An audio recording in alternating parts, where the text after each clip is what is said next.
하나님 말씀을 마가복음 14장에서 제가 봉독해 드립니다. 마가복음 14장 1절부터 9절까지의 말씀.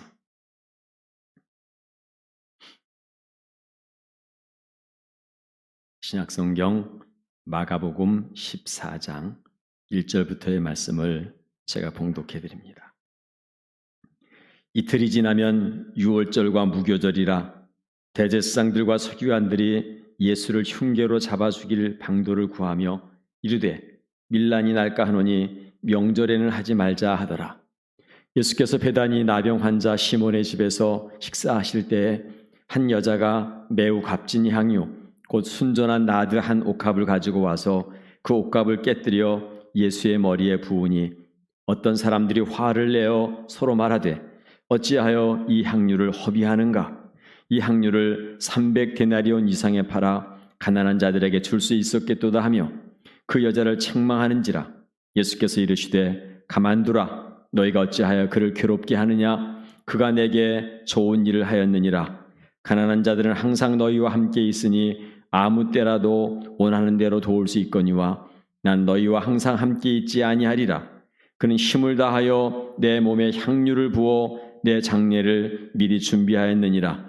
내가 진실로 너희에게 이르노니 온 천하에 어디서든지 복음이 전파되는 곳에는 이 여자가 행한 일도 말하여 그를 기억하리라 하시니라. 아멘. 하나님의 은혜가 우리 예배 가운데 풍성히 임할 줄로 믿습니다. 창립 31주년 기념주일인데 제가 일부러 이렇게 앞에 현수막도 안 붙이고 그랬습니다. 미안하고 아쉽고 안타깝고 성가대도 없고 그럼에도 불구하고 시간 흘러서 교회가 나이는 먹고 오늘 이 아침에 말씀을 통해 하나님의 은혜가 우리 안에 가득 채워지기를 소망합니다. 1891년이니까 한참 100년도 넘은 오랜 세월 전에 우리나라에 닥터 제임스 홀이라고 하는 선교사가 들어와요. 캐나다 선교사인데 31살. 그의 부인이 닥터 제임스 로제타 홀인데 부부가 와서 그래서 아들을 하나 낳고 3년 만에 죽습니다. 병에 걸려서. 아들이 샤우드 홀이 25개월 됐을 때인데 아들이 죽어요. 로제타 홀이 혼자 남았어요. 자, 그 아들을 품고 고민을 하죠. 여기 있어야 될까? 가야 될까? 도대체 조선이라는 땅이, 조선이라는 나라가 어떤 의미가 있길래 여기에 와서 꽃 한 번 제대로 피우지 못한 그 전도가 유망한 남편이 죽어요. 여기 있어야 할까? 고민을 하다가 자리에 앉지요. 그래서 그는 조선시대 가장 어렵고 힘든 나라 대한민국을 위해 조선을 위해서 엄청나게 많은 일을 합니다. 제일 먼저 대광고등학교라는 유명한 고등학교를 세우고 이화여자대학을 세우고 인천기독병원을 세우고 고려대학교 의과대학을 세우고 결핵요양원을 세우고 샤우드 홀은 우리가 잘 아는 크리스마스 시를 제일 처음에 만들기도 합니다. 고향에 있는 부모들이 말립니다. 그 남편을 잃어버리고 과부가 되어서 아들 하나 키우고 있는 이 로제타 홀에게 돌아와라. 거기 있으면 뭐하냐. 사랑하는 부모들에게, 형제들에게 이 로제타와 그 샤우드 홀은 과연 조선이라는 땅에 남아있을 수가 필요가 있을까? 가족 입장에서 보면 그러면 안 되는 거였어요. 너무 안쓰러워서. 가족 입장에서 보면 다시 돌아와서 그냥 평안한 나라에 살았으면 좋겠는데 로제타 홀은 남편이 못다한 선교적인 사명을 끼고 이곳에 남았습니다. 아들을 다시 본국으로 보내서 의사의 훈련을 받게 하고 의사가 된 다음에 다시 와서 아버지의 뒤를 이어서 이 정말 살기 어려운 땅, 조선 땅을 위해서 헌신하게 합니다.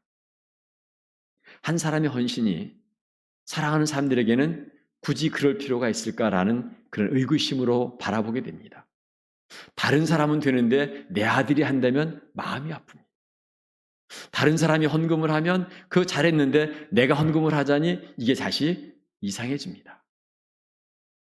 하나의 헌신이 어떤 사람에게는 너무 맹신이고 광신이고 허비일 수도 있습니다.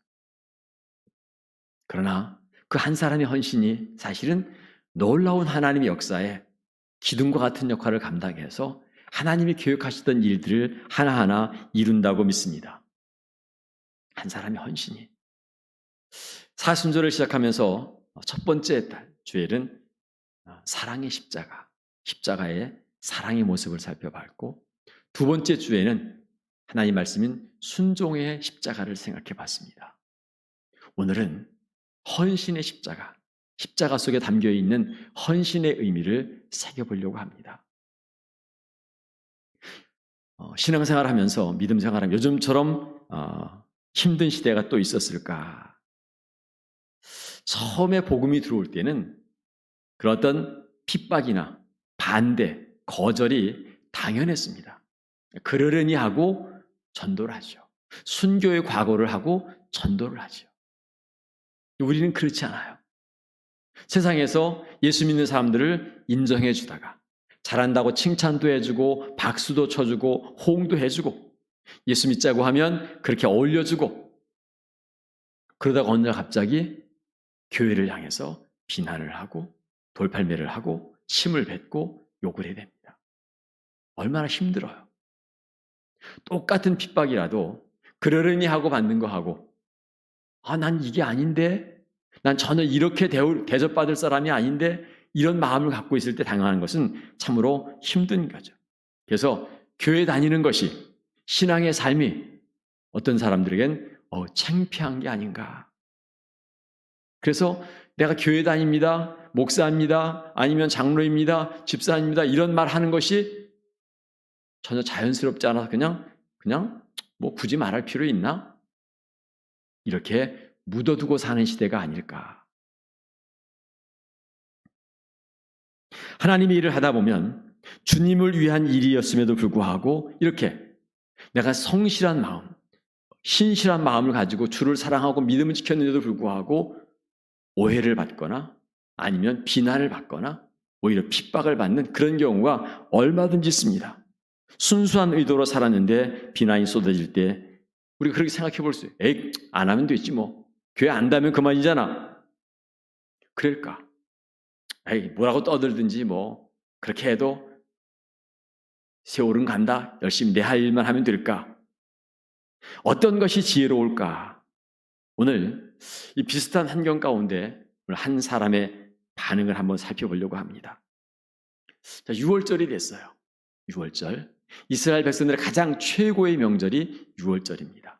6월절은 이스라엘 백성들이 애굽에서 400년 동안 노예 생활을 하다가 하나님의 인도를 따라 모세의 앞세워서 출애굽을 하죠.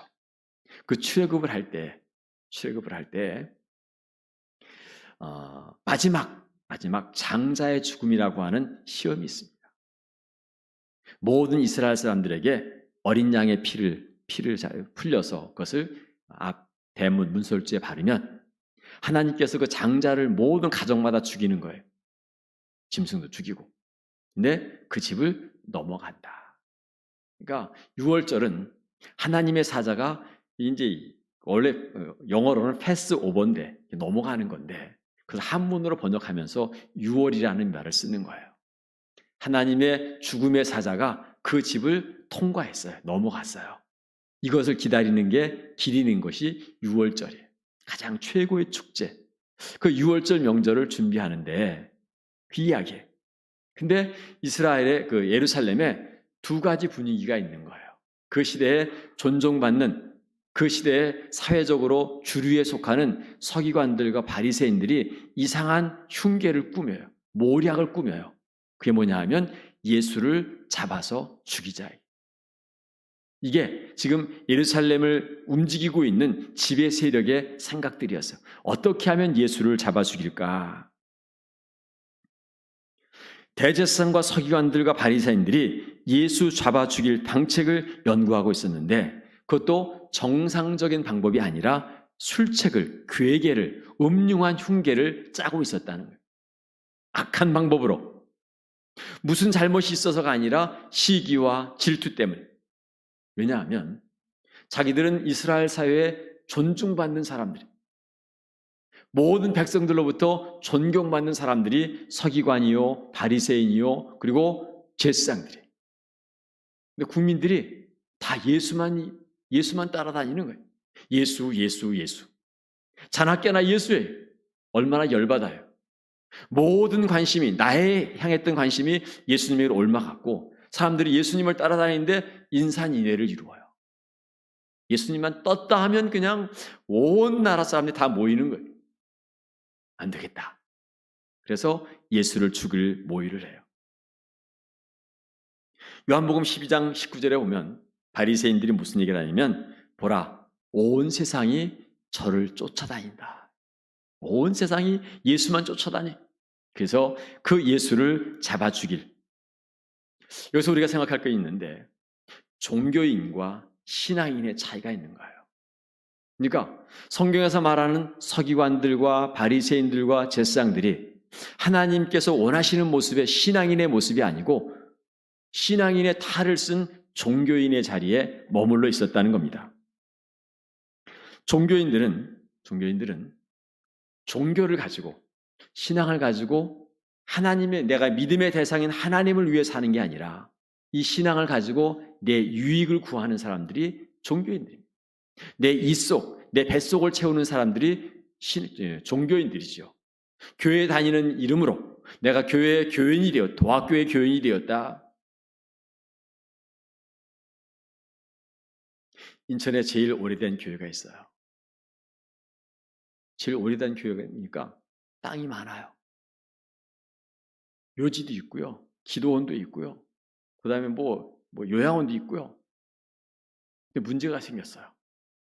그 땅들이 막 개발되는 거예요. 막 개발돼요. 그러니까 돈이 엄청나게 남아요. 그래 장로님들이 맨날 싸운대.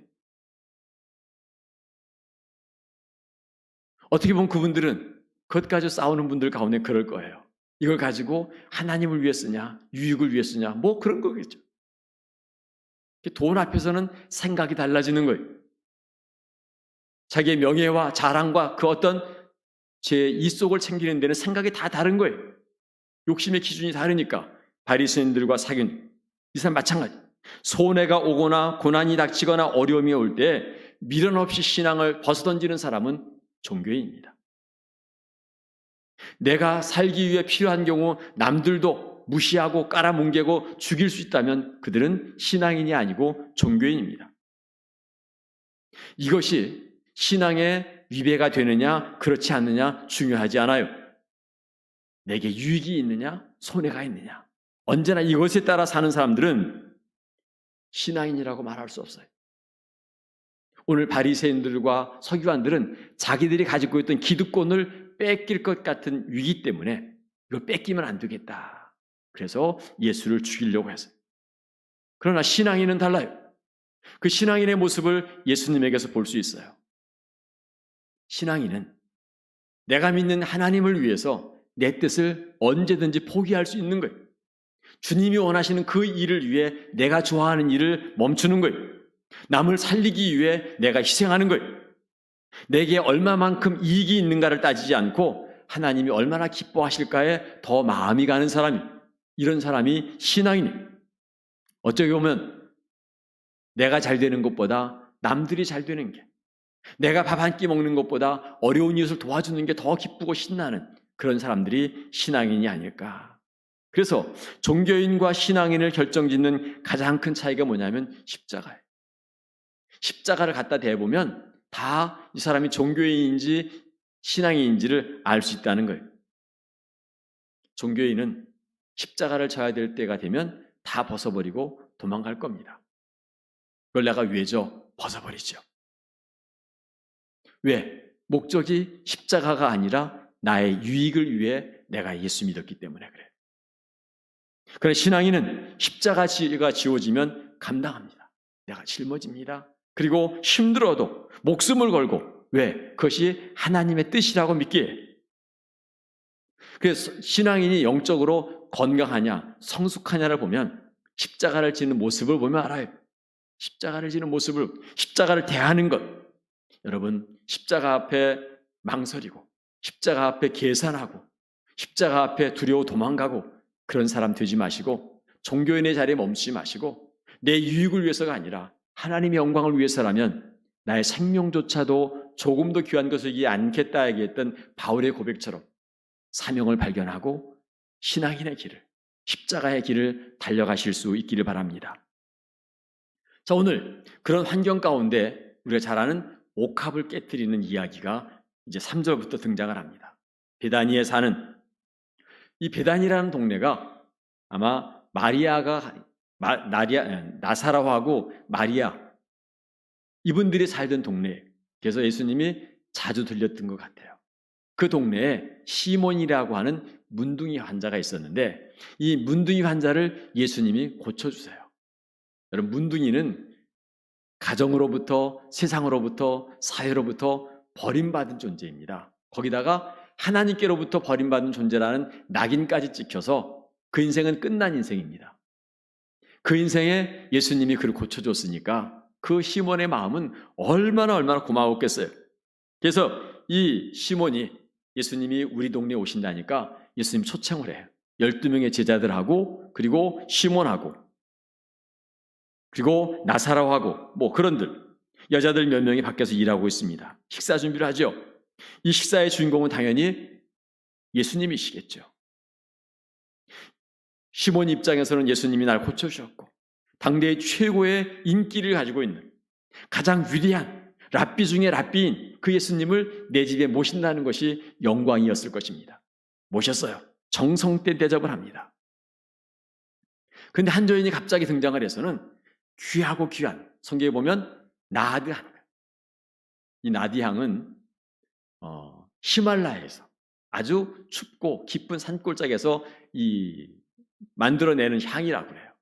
어떤 경로를 통해서 여기까지 왔는지 아무튼 최고급의 귀한 향인데 이스라엘 사람들이 집에 귀한 손님이 오면 그렇게 향을 한 방울씩 떨어뜨려 준대요. 이게 이제 예법이죠. 손님을 맞이하는 존중을 표하는 그런 마음인데 그것을 한 병을 들러 부었다는 또 이 옥합을 깨트려서 그 옥합이라고 하는 옥으로 만든 그 병도 귀한 것이고 그 안에 있는 내용물도 귀한 것인데 이걸 옥합도 깨트리고 내용물도 머리에 부어서 과도한 예우를 했다는 거예요. 낭비를 했다는 겁니다. 이것이 두 가지 반응 가운데 한 사람은 그것을 그렇게 왜 허비를 하느냐? 예수님은 아니다. 이렇게 이야기를 해요. 오늘 헌신이라는 주제 속에서 어떤 것이 진정한 헌신일까? 우리의 마음이 어떨까?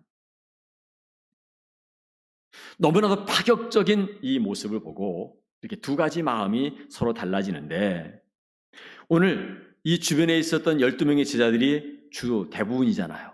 이들이 다른 사람들이 어떤 사람들이 뭐라고 하냐면 왜 이 향유를 허비하는가?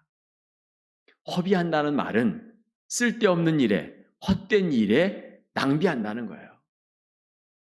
그것도 귀하디 귀한 것을 뭐라고 하냐면 차라리 가난한 사람들을 돕는 데에 썼으면 얼마나 좋으냐. 자, 이 나드 한 근의 값이 얼마냐면 한 병의 값이 얼마냐면 300데나리온. 그러니까 한 데나리온은 건강한 성년의 하루 일당입니다. 일당. 요즘에 뭐 건설 현장에 가면 뭐 20만 원도 받는데 10만 원도 받는데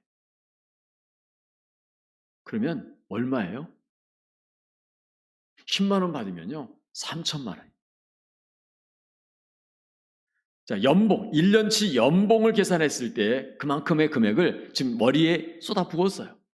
그 돈을 가지고 정말 가난한 사람 도우면 얼마나 유익해요. 그래서 제자들이 우리가 볼 때는 돈 계산에 빨랐던 누구가 그렇게 이야기를 했을 거예요. 왜 그것을 그렇게 헛되게 낭비하느냐. 그걸 팔아가지고 가난한 사람에게 주지. 그런데 이렇게 제자들이 그 여인을 향해 막 추궁을 할 때 예수님이 이 여인의 편을 들어줘요. 왜 그래? 이 여인이 지금 얼마나 귀한 일을 했는지 너희들 몰라서 그러냐? 이 여인이 한 일은 나의 장례를 준비한 거다. 물론 이 여인이 예수님의 죽을 때가 가까웠음을 알아서 한 건 아닐 거예요. 근데 예수님은 그것을 그렇게 받아요. 저가 내게 좋은 일을 하였느니라. 힘을 다하여 내 몸에 향유를 부어 내 장사를 미리 준비하였느니라. 그러면서 아주 가장 예수님이 하신 칭찬 가운데 최고의 칭찬. 온 천하에 어디 섰는지 복음이 전파되는 곳에서는 이 여자의 행한 일도 말하여 저를 기념하리라. 얼마나 놀라워요. 예수님을 따랐던 제자들 모두는 이구동성으로 이 여인이 행한 일에 대해서 야단을 치고 책망을 하고 꾸중을 하고 너무 아쉬워하는데 예수님은 최고의 칭찬을 이 여인에게 들려주고 있습니다. 그리고 이 일이 후세에게도 전해지었으면 좋겠다. 그렇게 여기셨어요. 복음이 전파되는 곳에는 어디서든지. 그런데 주님은 이렇게 기뻐하셨는데 제자들은 성질을 내고 있잖아요. 죄송합니다. 막 성질을 내는 거예요, 지금. 화가 나가지고 어쩔 줄을 몰라요. 선생님은 기뻐하시는데 제자들은 화를 내고 있습니다. 왜 이런 일이 생길까? 이 여인과 제자들의 차이는 그런 차이예요. 주님이 어떤 분인지, 주님의 가치를, 여인이 느끼고 있는 주님의 가치는 내 생명을 줘도 아깝지 않은 분. 이 제자들은 예수님은 내가 예수님의 앞에 줄을 서 있으면 예수님이 나를 성공의 자리, 부자의 자리, 인생 승리의 자리까지 나를 인도해 주실 분. 나를 위해 예수님이 필요한 여전히 그런 자리에 있었다는 거예요. 그런데 이 여인은 예수님이 내 생명처럼 소중한 분이에요. 예수님에게 드리는 모든 것들은 그 어떤 일보다 최고의 가치가 있다고 생각하는 거예요. 부모들이 자식들에게 뭔가 해줄 때 아깝지 않잖아요. 내가 자식들에게 해주는 게 전혀 아깝지 않아요. 왜? 내 인생의 최고의 가치는 자녀들이니까. 여러분 그렇지 않습니까? 우리 신앙인들은 예수가 하나님이 내 인생의 최고의 가치여야 되는데 아니, 내 자녀들에게 주는 것만큼 예수님에게 헌신하지 못해요. 내 자신에게 얻을 것만큼 예수님에게 헌신하지 못한다는 거지요. 주님께 드려지는 것은 아무리 귀한 것을 드려도 이 말씀을 비춰보면 허비가 아니라 낭비가 아니라 최고의 의미가 있는 일이라는 것입니다. 자, 몇 가지 한번 적용해 보십시다. 요즘 젊은이들은 그런 이야기를 합니다. 목사님, 헌금을 꼭 교회에 해야 됩니까? 그 돈을 가지고 가난한 사람 도와주면 훨씬 낫지 않습니까? 그럴 수 있겠죠. 그죠? 얼마나 당연한 일이에요. 내가 꼭 돈을 교회에 헌금해야 됩니까? 아니, 가난한 사람 많은데 도와줘야 얼마나 좋지 않습니까? 주님께 드리는 것보다 과연 가난한 사람 도와주는 것, 가난한 사람 도와주는 것이 왜 안 나쁘잖아요. 의미가 있어요. 해야 해요. 당연히 해야 합니다. 그런데 우선순위가 바뀌어지면 엉망진창이 됩니다. 자, 어머님이 아들에게 교훈을 해요. 이 아들아, 너는 성경의 말씀을 마음속에 품고 네가 지나다닐 때 어려운 사람들을 보면 절대로 외면하지 말고 도와주며 살아라. 엄마가 가르쳐줬어요. 엄마가 나의 그런 사랑의 마음을 가르쳐줬어요. 근데 어느 날 가난한 사람을 만났어요. 어려운 사람을 만났어요. 그럼 그 어려운 사람을 도와주기 위해 어머니는 제껴놓습니까? 아니죠. 여전히 엄마도 소중하고 엄마의 가르침으로 더 많은 사랑을 받는 거예요. 근데 엄마를 제껴놓고 불쌍한 사람만 생각한다? 순서가 바뀌잖아요. 참 이상한 사람들이 있습니다. 신앙이 있노라 하면서도 주님께 대한 태도를 보면 엉망인 사람들. 이런 거죠. 헌금하면 성질이 나요. 근데 자기를 위해서는 과해도 전혀 과하게 느껴지지 않아요. 먹는 거, 입는 거, 쓰는 거. 내가 수고해서 벌었는데 이 정도는 써야지. 그런데 주님의 이름으로 복음을 전하거나 주의 이름으로 선교를 하거나 주의 이름으로 행하는 모든 것들에는 아까워. 마음가짐이 그래요. 주님을 위한 일에는 마음이 인색해지는데 자기를 위해 쓰는 것은 전혀 인색하지 않다. 이런 마음들이 얼마든지 있다는 겁니다. 자, 젊은이들이 데이트를 해요. 밤잠 안 자고 데이트를 해요.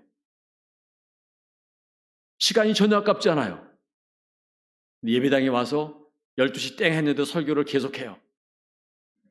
5분쯤 지났어요. 그 5분이 너무 아까운 거예요.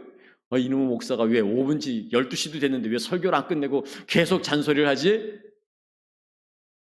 데이트를 할 때는 1시간이 지나도 10시간이 지나도 전혀 아깝지 않은데 왜 하나님 앞에 예배하는 시간들은, 찬송하는 시간들은, 기도하는 시간들 그렇게 왜 아까울까?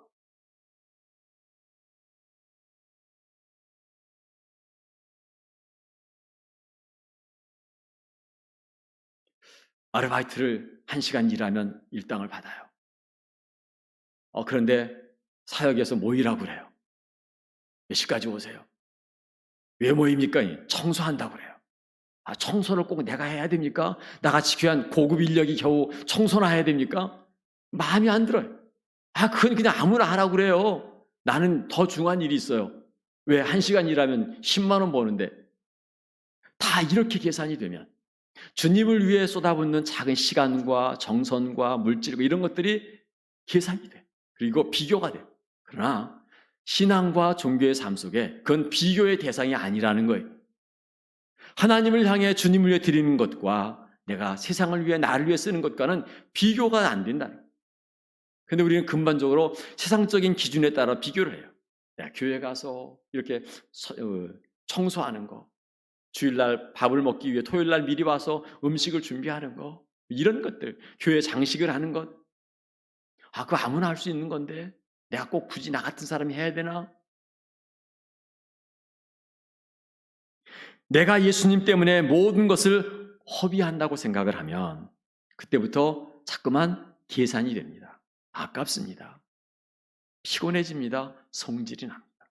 그런데 내가 주님을 위해 사용하는 것들이 허비가 아니라 가장 가치 있는 분에게 드리는 거라고 믿어질 때 기쁩니다. 감사합니다. 베드로가 바라볼 때, 야고보가 바라볼 때, 제자들이 바라볼 때 이 여인이 쏟아붓는 이것이 돈으로 계산되니까 너무너무 아까운 거예요. 저 정도면 3천만 원이나 돈을 가지고 얼마나 많은 선교사들을 돕고 얼마나 많은 가난한 사람들에게 한 끼를 제공할 수 있을까? 그걸 머리에 부어가지고 낭비를 했어? 날려버려? 이렇게 바보 같은 멍청한 일이 어디 있어? 근데 이 여인은 주님을 위해 드리면서도 전혀 아깝다는 생각, 계산이 안 되는 거예요. 오늘 이 여인의 모습에서 우리가 배우고 싶은, 헌신에 관한 배우고 싶은 게 있어요. 적어도 이 여인은 무언가를 쓰기 위해, 처음에는 자신을 위해 쓰기 위해 준비했을지도 모릅니다. 오랜 시간 동안 우리가 적금을 모으는 것처럼, 저축을 하는 것처럼 그렇게 오랜 세월 동안 그 가난한 사람이 이 귀한 것을 모으기 위해 많은 시간과 열정을 쏟아 부었을 거예요. 주님을 사랑하는데 사실은 그런 준비의 과정이 필요합니다. 그만큼 오랫동안 전략하고 아끼고, 그러나 정말 그렇게 아끼고 전략하는 것보다도 그 시간 동안 우리가 누군가를 생각한다는 거죠. 여러분, 사순절은 그런 시간이 매일매일 십자가를 묵상해 보는 거죠. 주님이 나를 위해 저 십자가를 지었다는데, 나를 위해 저 십자가를 지었다는데, 그걸 바라볼 때마다 내 마음이 무너져요. 내 마음이 눈물이 흘러요. 내 마음속 감동이 흘러요. 오랜 세월 동안 이 여인은 그것을 위해 준비를 했어요.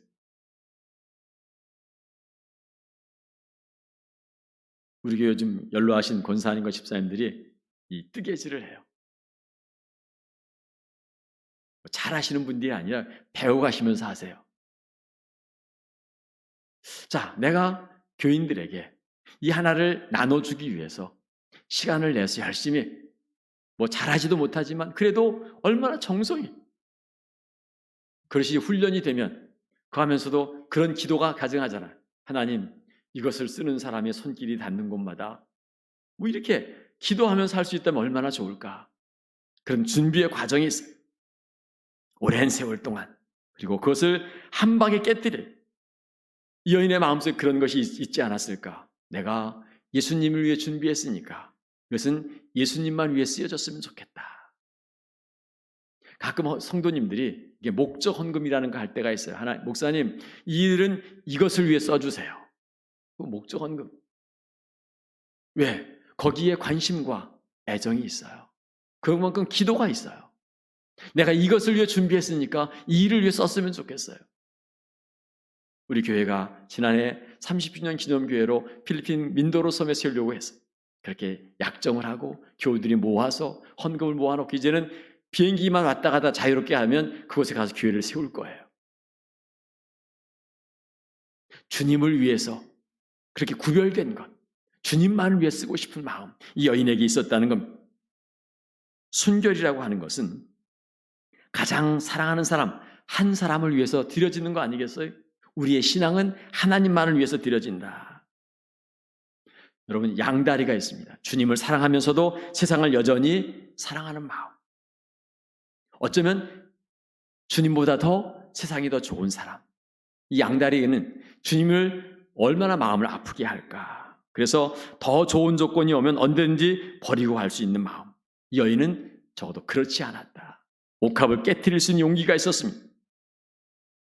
우리가 알아야 할 것은 이렇게 주님을 위해 헌신을 했는데 사람들에게 욕을 먹는 경우가 있다는 거예요. 오늘 이 여인이 제자들에게, 아니 12명의 제자들과 예수님 모였으니까 13명 모였는데 12명은 다 이 여인을 향해서 너 왜 쓸데없는 짓을 하냐 이렇게 하고, 그것을 바라보다가 예수님이 아니라고 막아주셨는데 대부분의 사람들이 주님을 기쁘시게 하다가 욕을 먹는 경우. 여러분, 제가 여러분 이런 말을 좀 했으면 싶어요. 여러분, 주님을 위해 욕먹다가 두려워하지 마십시오. 오늘 이 일을 보십시오. 예수님이 책임지지 않습니까? 예수님이 막아주시지 않습니까? 예수님이 축복해 주시지 않습니까? 이 여인을 향해서 최고의 칭찬과 축복을 선포하잖아요. 온 천하에 복음이 증거되는 곳마다 이 여인이 행한 일도 기념해, 나를 위해 기념하게 되리라. 얼마나 놀라운 축복을 해주는지 몰라요. 주님을 위해 일하다가, 주님을 섬기다가, 주를 위해 헌신하다가 오히려 칭찬을 기대했는데 욕을 먹는 경우가 얼마든지 있을 수 있습니다. 그럼에도 여러분 낙심하지 마십시오. 주님이 그러시잖아요. 선을 행하다가 낙심하지 마라. 주님을 위해 일하다가 낙심하지 마라. 사실은 제일 견디기 힘든 내가 그런 거예요. 그냥 선한 동기로 뭔가 했는데 내게 돌아오는 것이 비난이다 그러면 정말 하기 싫어요. 그만두고 싶어요. 어떻게 보면 하나 더 생각해 볼 것은 이 여인, 옥합을 깨트린 여인만큼 예수님의 마음을 잘 아는 사람은 없었을 것 같아요. 측근 중에 측근, 예수님 오른팔 같은 베드로조차도 예수의 마음을 몰랐어요. 그 여인이 그 예수의 마음을 알았어요. 얼마 있으면 주님은 십자가에 못 박혀 죽으실 것인데 그 주님의 십자가의 죽음을 이 여인이 주님을 사랑하고 소중히 여기는 그 마음 때문에 엉겹결에 주님의 장례를 준비했다. 얼마나 놀라워요. 옥합을 깨뜨렸습니다. 주님의 몸이 깨진 것처럼 옥합을 깨뜨렸어요. 향유를 다 쏟았습니다. 예수님은 피를 그렇게 쏟으세요.